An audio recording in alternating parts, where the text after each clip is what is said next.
شروع اللہ کا نام لے کر جو بڑا مہربان نہایت رحم والا ہے۔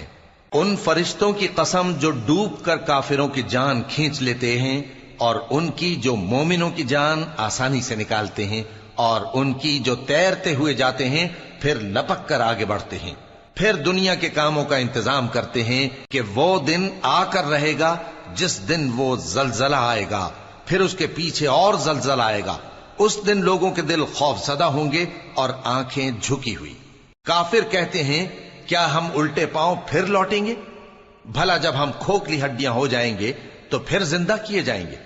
کہتے ہیں کہ یہ لوٹنا تو سراسر نقصان کا لوٹنا ہوگا۔ تو بس وہ ایک ڈانٹ ہوگی، اس وقت وہ سب میدان حشر میں آ جمع ہوں گے۔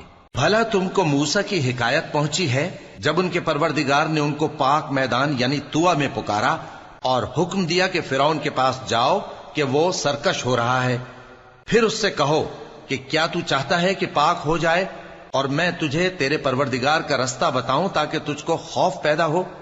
غرض انہوں نے اس کو بہت بڑی نشانی دکھائی مگر اس نے جھٹلایا اور نہ مانا، پھر لوٹ گیا اور تدبیریں کرنے لگا۔ سو اس نے لوگوں کو اکٹھا کیا، پھر بلند آواز سے بولا، سو کہنے لگا کہ تمہارا سب سے بڑا مالک میں ہوں۔ تو اللہ نے اس کو دنیا اور آخرت دونوں کے عذاب میں پکڑ لیا۔ جو شخص اللہ سے ڈر رکھتا ہے اس کے لیے اس قصے میں عبرت ہے۔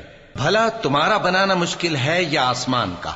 اللہ نے اس کو بنایا، اس کی چھت کو اونچا کیا، پھر اسے برابر کر دیا، اور اسی نے رات تاریک بنائی اور دن کو دھوپ نکالی، اور اس کے بعد زمین کو پھیلا دیا۔ اسی نے زمین میں سے اس کا پانی نکالا اور چارہ اگایا اور اس پر پہاڑوں کا بوجھ رکھ دیا۔ یہ سب کچھ تمہارے اور تمہارے مویشیوں کے فائدے کے لیے کیا۔ پھر جب وہ بہت بڑی آفت آئے گی اس دن انسان جو محنت وہ کرتا رہا یاد کرے گا، اور دوزخ دیکھنے والے کے سامنے لا کر رکھ دی جائے گی۔